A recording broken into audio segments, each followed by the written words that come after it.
말씀을 가지고 한번 따라할게요. 기복이 아닌 팔복의 삶을 살라. 네, 기복이 아닌 팔복의 삶을 살라라는 제목으로 하나님 말씀을 증거하겠습니다. 네, 한번 따라합시다. 하나님은 복 주시는 분이시다. 여러분, 하나님은 복 주시는 하나님인 줄 믿습니다. 본문 오늘 민수기 23장 20절을 다시 한번 읽겠습니다. 내가 축복할 것을 받았으니 그가 주신 복을 내가 돌이키지 않으리라. 자, 발람이 이스라엘에 축복하라고 하나님께 명령을 받았어요. 하나님이 얼마나 강하게 명령하셨는지 이건 돌이킬 수 없대요. 반드시 해야 된다는 것입니다. 여러분, 하나님은 당신의 백성을 축복하고 마음 먹으시면 반드시 주시는 분임을 믿으시길 간절히 바랍니다. 우리 옆 사람과 인사 나누겠습니다. 주님의 이름으로 축복합니다. 하나님께서 반드시 복을 주십니다. 창세기 1장 27절 28절 말씀입니다. 다 같이 읽겠습니다. 시작. 하나님이 자기 형상으로 하나님의 형상으로 사람을 창조하시되 남자와 여자를 창조하시고 하나님이 그들에게 복을 주시며. 네, 여기까지 읽겠습니다.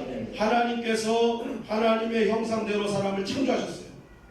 창조하신 다음에 가장 먼저 하신 일이 뭐예요? 그들에게 복을 주셨어요.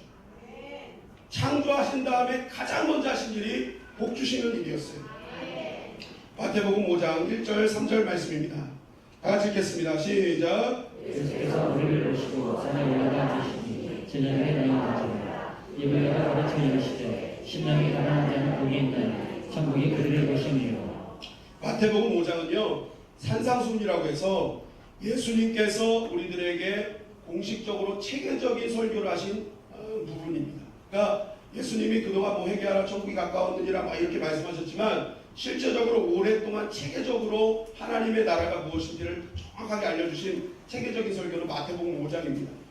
그런데 이 마태복음 5장에서 체계적으로 첫 설교를 하시면서 우리에게 말씀하신 것이 뭐예요? 복이라는 거예요. 복. 너희도 이렇게 복 받을 거야. 너 이렇게 복의 사람이 될 거야. 여러분, 그래서 하나님을 믿으면서 복을 사모하는 것은 지극히 당연한 것입니다. 그건 나쁜 것이 아니라는 거예요. 문제는 무엇이냐? 그 복이 기복이 될 때가 문제라는 거예요. 복만을 그냥 목적 삼아가지고 이 복만을 받으려고 복을 주시는 분에 대한 인식 없이 그냥 나는 복 받기를 원해서 신앙을 이용하는 것. 그것이 바로 문제라는 것입니다. 여러분, 만약 우리가 내가 내 유익을 얻기 위해서 하나님을 얼르고 달래가지고 내가 얻을 것만 얻으면은요, 저 무당이나 사이비 종교가 잡신들 얼르고 달래서 자기 것을 얻는 것과 전혀 다른 게 없다는 거예요. 하나님을 잡신의 수준으로 내려앉는 것이 기복신앙이라는 것입니다. 그래서 우리가 알아야 될 것이 있어요. 하나님은 분명히 복을 주십니다. 그리고 그 복을 통해서 하나님 역사하신단 말이에요. 그렇다면 우리가 도대체 하나님께서 주시는 복이 무엇이고 그 복은 어떻게 나타나는지를 우리는 성경을 통해 정확하게 알아야 되는 것입니다. 창세기 12장 2절 말씀입니다. 다 같이 읽겠습니다. 시작. 너는 큰 민족을 이루고 네게 복을 주며 네 이름을 창대케 하리니 너는 복이 주는 이들지라. 자, 여기서 네게 복을 주겠다 할 때 복은 히브리어로 바라크입니다. 바라크. 여러분, 버락 오바마 아시죠? 버락 오바마. 그 사람이 화를 버럭버럭 내다 해서 버락 오바마가 아니고요. 바라크예요. 바라크. 이 뜻입니다. 축복, 복. 그의 오바마 그런 사람이다. 뭐 이런 거예요. 그러니까 여기서 바라크 하는데요. 여기 이 뜻이 창대함과 번영이라는 뜻입니다. 하나님께서는 당신의 백성들에게 복을 주시는데 창대한 복을 주시고 번영의 복을 주신다는 것입니다. 여러분, 성경과 인류의 역사를 보면요, 하나님을 믿는 민족은요, 경제적으로나 문화적으로나 사상적으로나 어떤 상황이든지 하나님께서 다 복을 주셨어요. 아주 창대케 하셨단 말입니다. 그래서 전 세계 지금 230여 개국이 있는데 그 중에 잘 사는 나라 30개국을 딱 뽑아왔더니 순위대로 잘 사는 나라 딱 뽑았더니 28개국이 예수를 믿는 나라예요. 2개 나라만 예수님 믿지 않는, 그 중에 대표적인 나라가 일본이에요. 일본. 그런데 대부분의 나라, 28개국 나라는 다 예수님을 구주로 믿고 있는 나라들하는 거예요. 여러분, 우리나라도 마찬가지입니다. 우리나라가 지금 이렇게 번영되고 아주 좋은 혜택을 받으며 사는 나라가 됐습니다. 그런데 우리나라가 어떻게 한순간에 이러한 은혜를 받을 수 있었느냐? 바로 선교사님들이 복음을 들고 와서 하나님 말씀을 이 땅에 심어 주셨기 때문에 우리나라가 지금 번역된 줄 믿습니다. 하나님의 말씀이 이 땅에 심겨지니까 하나님의 복이 임하게 된 것입니다. 여러분 마찬가지로 우리 가정에 하나님의 복이 임하기를 원한다면 가장 먼저 해야 될 일은 다른 것이 아닙니다. 하나님의 말씀을 심어야 될 줄 믿습니다. 하나님의 말씀을 심으면 하나님의 복이 임하는 것입니다. 사무엘하 6장 11절 말씀입니다. 다 같이 읽겠습니다. 시작. 여호와의 귀가 다윗 사람 오베데돔의 집에 석 달을 있었는데 여호와께서 오베데돔과 그의 온 집에 복을 주시니라. 자, 여호와의 궤, 하나님의 말씀이 담긴 궤가 오베데돔의 집에 석 달을 있었어요. 그랬더니 그 석 달 동안 그 집에 온 집에 복이 가득해진 역사가 일어났다는 거예요. 자, 이것이 어떻게 된 것인가? 사실 이전에는 어떤 일이 있었습니까? 웃사가 법궤를 만들어서 죽는 일이 있었어요. 그럼 조금 전에는 법궤가 사람을 죽이는 일을 했는데 어떻게 바로 다음에 석 달 동안 온 집에 복을 내리는 역사가 일어났는가? 여러분 그 말씀을 가만히 보면요, 우리는 오해하는 것 중에 하나가 다윗이 그 궤를 수레에 싣고 오라고 명령한 줄 알아요. 그런데 그렇지 않아요. 여기 말씀을 가만히 보면요, 메고 와라 그래요. 메고 와라. 그래가지고 이제 메고 와야 되는데 그 이스라엘 레위 자손 중에 고핫 자손들은 법궤를 메는 것이 사명입니다. 그런데 그 후손인 웃사가 이제 그 메고 와야 되는데 그것을 좀 더 화려하게 보이고 좀 돋보이게 보이려고 수레를 새로 만든 거예요. 그래가지고 그 수레에다가 법궤를 싣고 자 이제 법궤 간다 하면서 자랑하려고 했던 거예요. 그런데 이 법궤가 가다가 또 움직이니까 이 법궤를 잡으려고 손을 탁 댄 거예요. 그랬더니 웃사가 거기서 죽었거든요. 그런데 이 웃사가 손을 댔다라는 그 의미가 히브리적으로 무슨 말이냐면 이거 내 건데 하는 거예요. 내 건데. 이러면 안 되는데 이거 내 건데 그런 의미예요. 그러니까 이 웃사가 지금 하나님의 법궤를 어떤 식으로 하느냐, 하나님의 임재의 상징으로 여기지 않고 자신을 돋보이는 수단으로 사용하고 있었던 것입니다. 내가 이 법궤 잘 갖고 가서 내가 이런 사람이야 하고 뽐내려고 했던 거예요. 그런데 오늘 말씀해 보니까 이 법궤가 오베데돔의 집에 딱 들어갔어요. 근데 여러분 이 오베데돔의 집에 들어가면은 어떤 집에 법궤가 들어갈 때 꼭 지켜야 될 원칙이 있었습니다. 그게 뭐냐면 항상 성막이 아닌 다른 곳에 들어가면 중앙에 법궤가 위치해야 돼요. 항상 그 집 중앙에. 그러면 이제 한마디로 우리 집 거실에 법궤가 딱 들어온 겁니다. 그래서 이제 딱 법궤가 들어왔는데 오베데돔이 이제 살다 보면 내 자녀들 때문에 막 화가 나고 열받는 일이 있잖아요. 그러면 이놈 시키를 내가 가만두지 않겠어. 오늘도 게임만 하고 이때 설마 공부하라고 했더니 이거 게임만 하고 내가 가만두지 않겠어. 방을 탁 나갔는데 거기 뭐가 있는 거예요? 법궤가 있는 거예요. 아이고 하나님이 여기 계셨네. 하나님이 여기 계셨네. 내가 이거 참아야지. 하나님이 내 자녀 사랑하라고 했는데, 하나님 화내지 말라고 했는데 내가 이거 참아야지. 하나님 내 자녀들이 하나님께 맡깁니다. 하나님 도와주시옵소서. 이러면서 이제 들어가는 거예요. 그리고 이제 자녀들도 엄마 아빠한테 짜증나는 거예요. 엄마 아빠 맨날 나한테 막 하지 마. 맨날 비교하고 말이야. 그리고 엄마 그러고 딱 나왔는데 뭐가 있어요? 법궤가 있는 거예요. 아이고 하나님 부모를 공경하라고 하셨는데 내가 이거 잘해야지. 내가 정말 하나님 부모님을 잘 해야지. 하나님 우리 부모님 하나님 건강하게 지켜주세요 하고 이렇게 들어가는 거예요. 그러면은 이 집은 뭐든지 뭐 중심으로 가는 거예요? 말씀 중심으로 가는 거예요. 말씀 중심으로 가니까 하나님께서 말씀대로 사는 자에게 뭘 주신다 그랬어요? 복을 주신다 그랬어요. 그러니까 이 오베데돔의 집에는 하나님의 복이 임하게 된 것입니다. 그러니까 말씀을 수단으로 사용한 웃사는 죽고 말씀에 순종하고 말씀대로 사는 오베데돔에는 하나님의 복이 임하게 된 것입니다. 여러분 마찬가지로 우리의 가정이 하나님의 복을 받기 위해서는 하나님의 말씀이 우리의 가정의 중심이 되어야 될 줄 믿습니다. 그러면 하나님의 형통의 복이 임하는 것이에요. 오베데돔 복이 우리의 복이 되기를 주님의 이름으로 간절히 축원합니다. 그럼 이제 이렇게 질문하세요. 아니 그럼 목사님 형통하게 되고 잘 되고 뭐 창대하게 되고 번영하게 되는 거 그거 세상 사람들이 원하는 복이랑 똑같지 않습니까? 그게 뭐가 다른 것입니까? 하나님을 믿는다면 적어도 달라야 되잖아요 라고 질문할 수 있어요. 여러분 다른 것이 있습니다. 신명기 10장 13절 말씀입니다. 다 같이 읽겠습니다. 시작. 내가 오늘 내 행복을 위하여 내가 명하는 여호와의 명령과 규례를 지킬 것이 아니냐. 자, 하나님께서 복을 주시는데 행복을 주시네요. 행복. 여기서 행복이 토브라는 뜻으로 복되다라는 뜻이에요. 복되다. 하나님께서 우리에게 복을 주실 때 어떤 복을 주신다는 거예요? 행복을 주신다. 이 말이 무슨 말이냐면 자 보세요. 우리가 되게 창백해 되고 막 번영되고 잘 됐어요. 그러면 하나님께서 주시는 그 복이 뭐냐면 창백해 됨과 동시에 그걸로 인해서 행복하게 해주신다는 거예요. 여러분, 우리가 창백해 됐는데 그것 때문에 무너지는 가정이 얼마나 많이 있습니까? 그것 때문에 가정이 무너지고 형제가 관계가 틀어지고 부모와 자식까지 벌어진다는 거예요. 아무리 많은 것을 주어도 그것이 갈라지는 건 복이 아니라는 거예요. 그런데 하나님이 주시는 복은 뭐냐? 창백해 되고 번영을 누리면서도 불구하고 또 가정이 행복해지는 복을 하나님께서 주신다는 것입니다. 그게 하나님이 주신 복, 세상과 다른 복이라는 거예요. 여러분, 다윗은 모든 것을 누렸어요. 그런데 아들이 반역했습니다. 왜 반역했습니까? 아버지가 가진 것 내가 가지려고 했어요. 아버지의 자리를 노렸어요. 그랬더니 어떡합니까? 아버지와 자녀의 관계가 깨져버리는 거예요. 가정이 산산조각 나는 것입니다. 그러니까 다윗은 어떡합니까? 금은보화가 다 있어도 하나님을 떠나서는 그 관계가 유지될 수 없구나. 내가 더 하나님을 섬겨야지, 하나님을 믿어야지 하면서 하나님께 더 절대적으로 매달린 것입니다. 하나님이 그 가정 속에 하나님의 행복을 부어주신 줄 믿습니다. 여러분, 하나님께서 복을 주시면 창백해도 되지만 가정이 깨지지 않고 그것으로 인해서 더 행복하는 행복의 복을 주신다는 것입니다. 여러분, 관계가 깨졌습니까? 가정이 불화합니까? 문제가 있습니까? 하나님의 복을 구하시기를 주님의 이름으로 간절히 축원합니다. 그렇다면 왜 행복해질까? 왜 그것 때문에 행복해질까? 출애굽기 33장 19절입니다. 우리 다 같이 읽겠습니다. 시작. 여호와께서 이르시되 내가 알고 선한 것을 내 앞으로 지나가지 않고 여호와의 이름을 내 앞에 선포하노라. 나는 은혜를 베푼 자에게 은혜를 베풀고 긍휼히 여긴 자에게 긍휼을 베푸느니라. 자, 여호와께서 이르시되 내 모든 선한 것을 내 앞에 지나가게 하고 해서 선한 것, 이것 역시도 투브라는 단어로 복되다라는 단어입니다.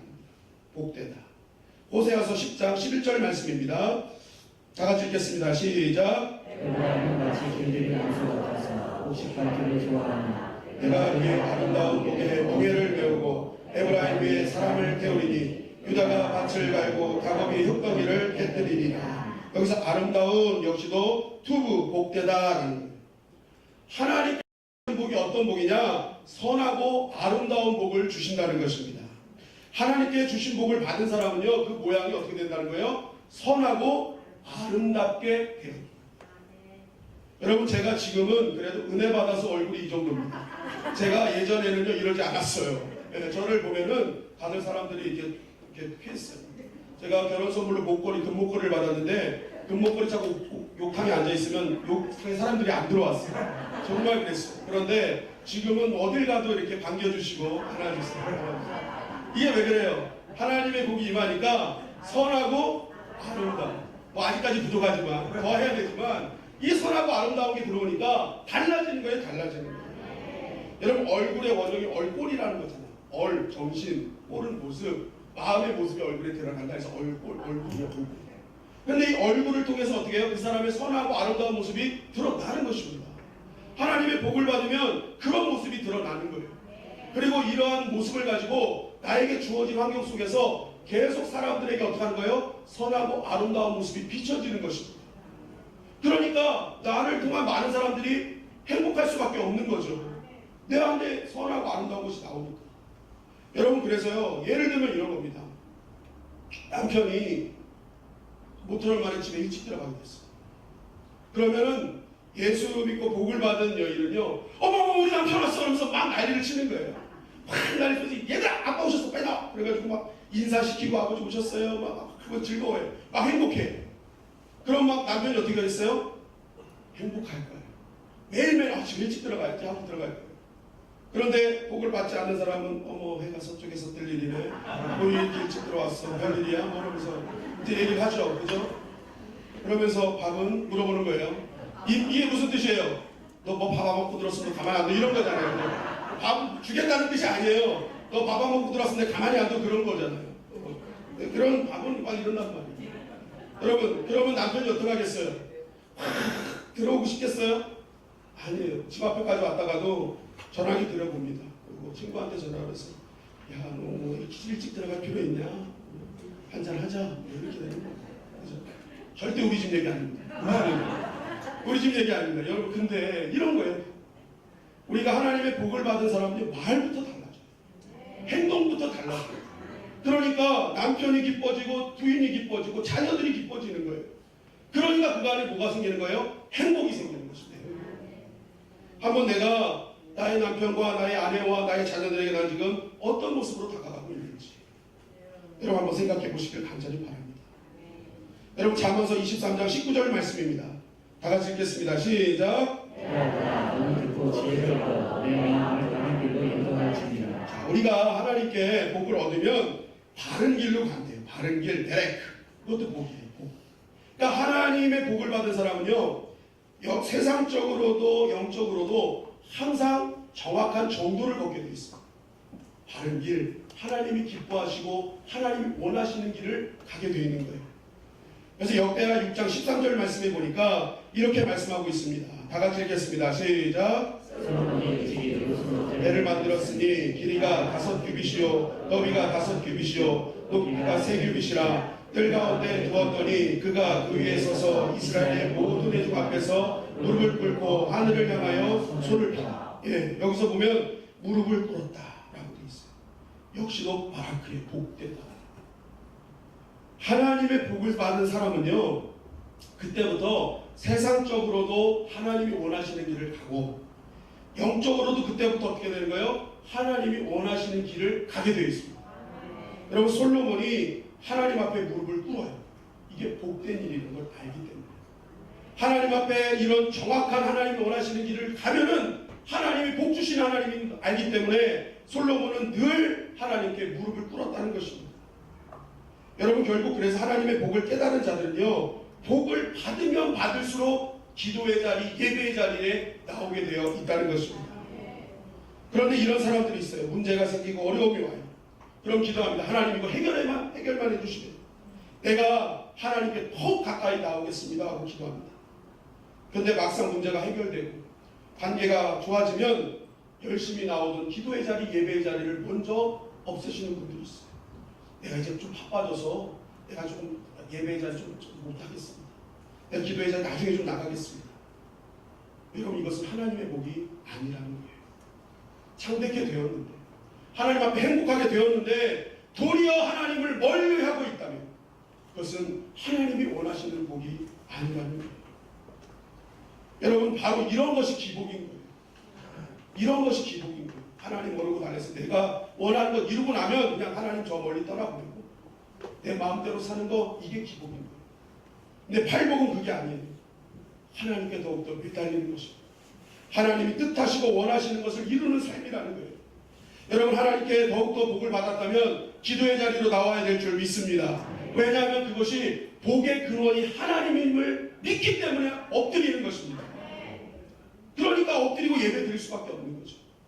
그러나 그렇게 생각하지 않는 사람은 그냥 얻고 끝나는 거예요. 하나님이 더 멀리 하고.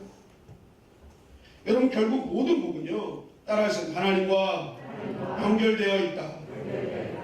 하나님과 다 연결되어 있어요. 여러분 팔복도 한번 가만히 보세요. 하나님께서 약속하신 복인데 이런 복을 누가 받아요?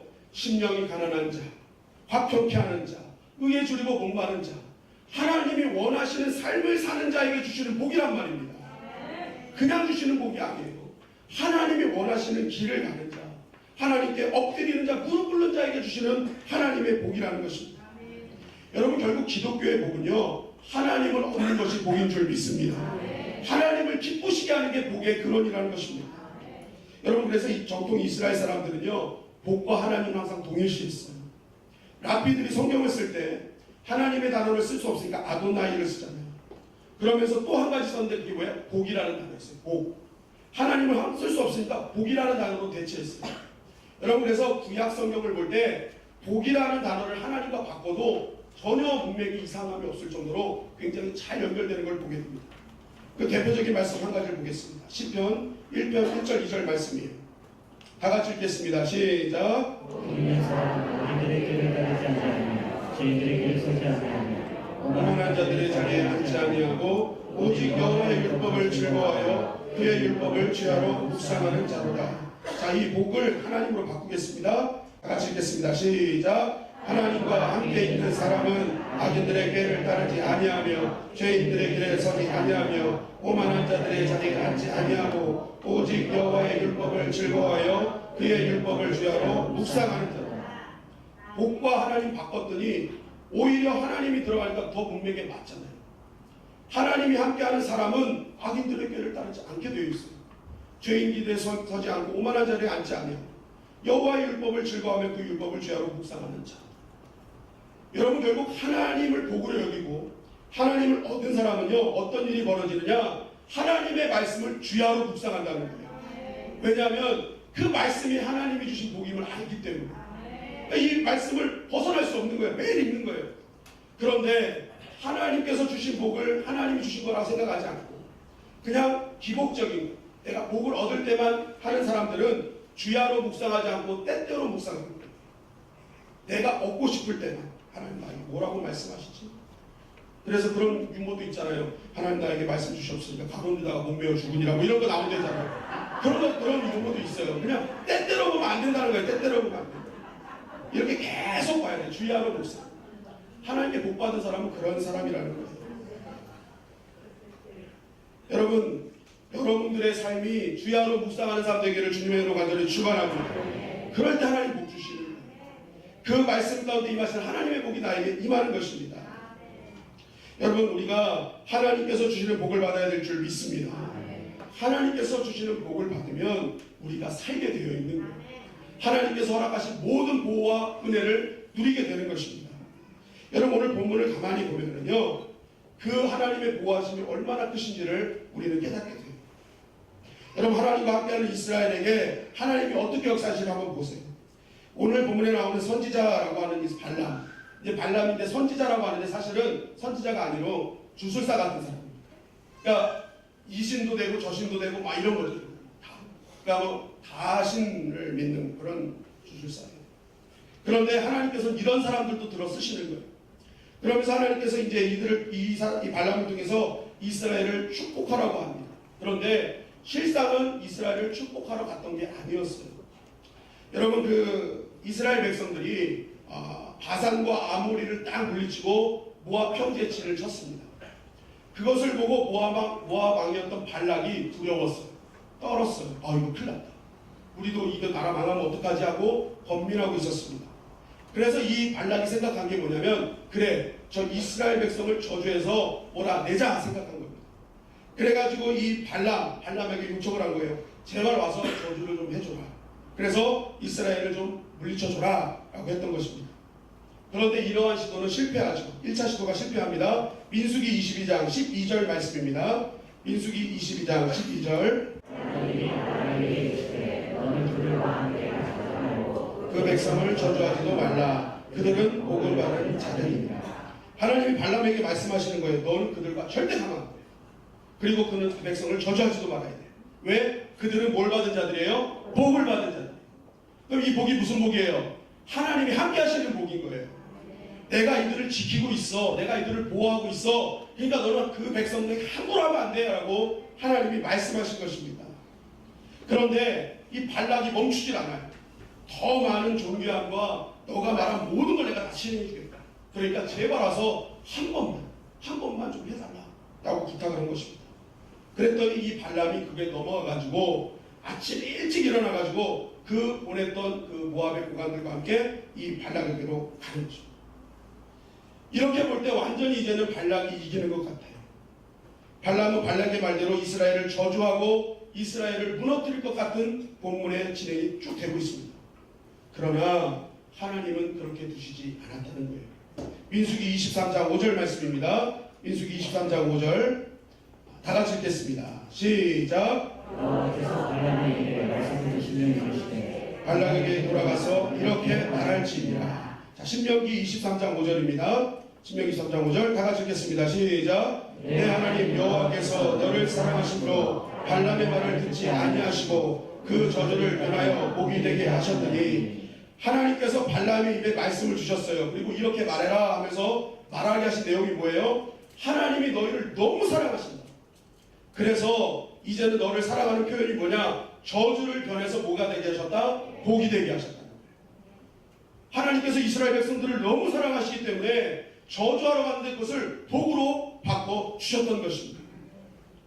여러분, 우리가 꼭 기억해야 될 것은 하나님은 어떤 상황 가운데서도 하나님의 백성을 반드시 지키시고 보호해 주시는 줄 믿습니다. 여러분, 이 발락은요, 사실은요, 하나님의 말씀 없이 세상의 모든 힘을 갖고 있는 세상의 힘을 상징해요. 여러분, 사실은 발락이 말씀을 없었기 때문에 두려워했던 거예요. 왜냐하면 하나님은 신명기 2장 9절 말씀을 통해서 모압은 룻의 후손이기 때문에 너희 사촌민족이다. 그러니까 굳이 거기랑 싸울 필요 없다. 그냥 지나가라. 패스해라. 이렇게 말씀하셨어요. 그런데 모압이 뭐예요? 모압하고 발락이 하나님의 이 말씀을 모르니까 두려워하는 거예요. 쳐들어오면 어떡하지? 어떡하지? 그러니까 안 되겠다. 내가 가진 모든 힘으로 내가 무너뜨려야겠다 하는 거예요.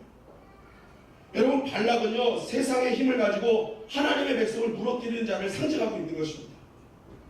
그리고 발람도 마찬가지입니다. 선지자처럼 보이지만 실상은요, 혼합 종교, 다신을 갖고 있어서 주만 바라볼지가 아니라 주도 바라볼지라 만드는 혼미케 하는 영의 상징이라는 거예요. 유다서 1장 11절 말씀입니다. 유다서 1장 11절 다 같이 읽겠습니다. 시작. 이 사람들이여 가인의 길에 행하였으며 삭슬 위하여 발람의 어그러진 길로 올려갔으며 고라의 배역을 쫓아 멸망을 받았도다. 자, 보세요. 유다서를 통해서 믿는 자가 가지 말아야 될 세 가지 길을 가르쳐줘요. 첫째는 무슨 길이에요? 가인의 길. 둘째는요, 발람의 길. 셋째는요, 고라의 길이에요. 하나님의 백성은 절대로 가지 말아야 될 세 길이 있다. 가인의 길, 발람의 길, 고라의 길. 가인의 길은 뭐예요? 미움, 시기, 질투, 뭐 이런 거죠. 가인이 그런 것 때문에 동생을 죽이잖아요. 그리고 고라는 자신들이 모세와 아론을 배반하고 하는 자리죠. 위임권에 대한 도전인 거죠. 그리고 발람의 길은 무엇입니까? 어그러진 길. 하나님이 가지 말라 한 길을 간 거예요. 자신의 욕심 때문에 하나님이 가지 말라 한 길을 간 그들, 이 세 길은 반드시 망할 것이다 라고 말씀하고 있어요. 계시록 2장 14절도 이렇게 증거하고 있습니다. 다 같이 읽겠습니다. 시작. 그러나 내게 누워 같이 책망할 것이 있나니 거기 내게 발람의 교훈을 지키는 자들이 있도다. 발람이 발락을 가르쳐 이스라엘 앞에 올무를 놓아 우상의 제물을 먹게 하였고 또 해금하게 하였느니라. 저주하라고 했는데 하나님의 역사가 너무 큰 거예요. 그러니까 이 발람이 할 수가 없는 거예요. 그러니까 이 발락에게 이렇게 가르치는 겁니다. 우상을 섬기고 행음하도록 하면 됩니다. 내가 도대체 하나님의 역사를 막을 수 없지만 그들을 넘어뜨릴 수 있는 방법이 있는데 우상을 섬기게 하고 행음하게 하면 됩니다. 얼마나 악한 자의 상징입니다. 정말 악한 영인 거예요. 악한 영. 어떻게든지 믿는 자를 넘어뜨리게 하는 그런 세력이라는 것입니다. 여러분, 우리의 삶을 보면요, 이런 발락과 발람의 세력들이 있다는 거예요. 세상의 힘으로 우리를 넘어뜨리려고 해요. 혼미케 하는 영으로 우리의 영을 헷갈리게 하고 무엇이 바른 건지 진리인지를 깨닫지 못하게 하는 발람과 발락에 대한 도전들이 있다는 것입니다. 그러나 중요한 것은 무엇입니까? 이런 도전들 앞에 하나님이 지켜주신다는 것입니다. 하나님은 어떻게든지 하나님의 백성을 지켜주신다는 거예요. 여러분, 이스라엘 백성들이 지금 모압 경계에다 진치고 있어요. 하나님이 이제 가라 하시면 가야 돼요. 그런데 지금 모압 땅에서 이런 일이 이루어지는 것을 알고 있습니까? 모르고 있습니까? 모르고 있어요. 지금 이런 영적인 세계, 육신적인 막 이런 도전들이 전쟁이 일어난지를 이스라엘 백성은 몰라요. 그런데 하나님은 알지도 못하고 보이지 않는 곳에서 하나님 백성 지키기 위해서 열심히 일하고 계시다는 것입니다. 여러분, 이런 지켜주시는 은혜가 진정한 하나님의 복인 줄 믿습니다. 여러분, 오늘도 우리가 하나님 앞에 이렇게 건강하게 예배드릴 수 있는 이유가 무엇입니까? 우리는 깨닫지 못해요. 우리는 볼 수 없어요. 그러나 하나님께서는 지난 한 주일 동안 우리가 보이지 않는 곳에서 차사고도 막아주시고 모든 여러 가지 환경들과 어려운 상황들을 하나님께서 다 보호해주시고 막아주시고 채워주실 것을 채워줬기 때문에 오늘 우리가 이 자리에서 하나님을 예배하고 있는 줄 믿습니다. 그 은혜가 있는 것입니다. 여러분, 우리가 이런 복을 받으려면 어떻게 해야 됩니까? 결국에는 우리가 말씀을 취하고 묵상하고 하나님을 가까이 하며 하나님 앞에 엎드리는 삶을 살아야 되는 것입니다. 그래야 하나님께서 주시기로 약속한 모든 복을 우리에게 주시는 것입니다. 여러분 이 복이 우리의 복이 되기를 주님의 이름으로 간절히 축원합니다. 마지막 한 말씀만 더 드리자면 이런 복은 결국 나만 소유할 것이 아니라 통로로 사용돼야 됩니다. 여러분 복을 한자로 보면 복복자잖아요. 복복자. 우리 한번 한자를 좀 보여주실까요? 이 복복자를 풀으니까 4개가 합쳐진 단어예요. 고일시, 한일, 입구, 박전이에요. 뜻이 뭐냐면은 한 사람이 자기가 어떻게 이제 얻은 밭이 있는 거예요. 그러니까 뭔가 이렇게 받은 거예요. 굉장히 상을 받고 막 이게 잘 받은 거예요. 어떨 때는 받은 거예요. 그러니까 이것을 가지고 사람들에게 보여주고 있는 거예요. 자랑하고 있는 거예요. 나 이거 받아뒀다. 나 이거 생겼다. 막 자랑하는 거예요. 복이라는 것은요. 내가 갖고 있는 게 아니라 자꾸만 사람들에게 보여주는 게 복이라는 거예요. 여러분 이것이 무엇입니까? 우리가 하나님께 복을 받았다면 우리 역시도 그 복은 나만 소유하고 있는 것이 아니라 그 복을 통로로 사용해야 될 줄 믿습니다. 왜냐하면 우리의 최고의 복은 뭐예요? 결국 예수 믿는 자의 최고의 복은 천국의 복인 줄 믿습니다. 천국의 복을 받는 자인데 우리가 이 받은 복을 자꾸만 간증하고 보여줘야 그들이 하나님께로 인도함을 받고 그들 역시도 하나님의 복을 얻으며 결국 천국 백성 될 수 있기 때문인 것입니다. 그래서 진정으로 복 받은 사람은요 그 복을 만족하고 내 자리에 머물러 있지 않아요. 그 복을 가지고 세상에 나가서 하나님이 나 이런 복을 주셨습니다. 하나님 나에게 이렇게 역사하셨습니다. 하고 그것을 자꾸만 증거하고 간증하는 삶을 살 수밖에 없다는 것이죠. 여러분 우리 주님의 영광교회 성도님들이 이 복을 자랑하는 자들이 되기를 간절히 바랍니다. 그러기 위해서 어떻게 돼요? 더 많은 복을 받아야죠. 하나님이 약속하신 복을 받아야 되는 것입니다. 그러기 위해서 어떻게 해요? 오늘부터 말씀 붙들기를 간절히 바랍니다. 여러분 더욱더 하나님께 엎드리시기를 주님의 이름으로 간절히 축원합니다. 여러분 우리가 복을 구하는 것을 자꾸만 이상하게 생각하는 풍조가 있어요. 아 이거 구해도 되는 건가? 아 좀 나 부끄러운데. 아 이게 좀 안 되는 것 같은데. 이렇게 생각한단 말이에요. 여러분 근데 야베스의 기도를 보세요. 야베스가 뭐라고 합니까? 복에 복을 더하사. 야베스가 구해요. 하나님 나 복 주세요. 하나님 나 복 주세요 한단 말이에요. 그랬더니 어떻게 했어요? 하나님이 다 허락하셨다. 다 허락하셨다. 여러분 예수님 말씀하시죠. 구하라 그러면 뭐한다? 너희에게 주실 것이다. 여러분 야베스가요 구약의 인물입니다. 그러면 신약에서 예수님이 구하라 그러면 너에게 주실 것이요 라고 말씀하신 이 음성을 못 들었을까요? 못 들었을까요? 못 들었어요. 이거는 들을 수가 없어요. 구하라 그러면 너에게 주실 것이라는 예수님의 음성을 들은 적이 없어요. 그럼에도 불구하고 야베스는 어떻게 하는 거예요? 구해요. 자꾸만 구해요. 구해요. 여러분 너무 신기하지 않습니까? 알지도 못하는데 구해요. 근데 더 신기한 거 뭔지 아세요? 우리 여기 앉아있는 분들은요 복에 복을 더하시고 야베스의 기도 이 말씀을요 줄줄 외우는데 구하질 않아요. 이상해요. 모르는 사람은 구하는데 아는 사람은 구하질 않아. 이상한 일이 벌어지고 있습니다. 그래서 여러분 성경을 모르고 성경대로 사는 사람이 있고요 성경을 알면서도 성경대로 살지 못하는 사람이 있는 거예요. 누가 복을 받습니까? 누가 복을 받아요? 성경을 아는 자가 복을 받는 것이 아닙니다. 성경을 몰라도 성경대로 살면 하나님이 복을 주실 줄 믿습니다. 그게 복의 원리인 거예요. 근데 우리는 알고 있다고 다 멈추고 있어요. 그런 자에게 하나님 복을 주십니다. 알면 행해야 될 줄 믿습니다. 그래서 믿는 자는 복의 복을 더하여 주시옵소서 기도해야 되는 것입니다. 여러분 오늘 하나님께 간절히 간구하기를 주님의 이름으로 간절히 축원합니다. 하나님께 복의 복을 구하면 하나님이 다 허락해 주실 줄 믿습니다. 성경에 말씀하신 복 그대로 우리에게 허락해 주실 줄 믿습니다. 오늘 이 말씀 꼭 기억하셔서 나를 쉬지 않고 보호하시는 하나님 믿는 자에게 주시기로 약속한 복을 누리는 저와 여러분들이 되시기를 주님의 이름으로 간절히 축원합니다.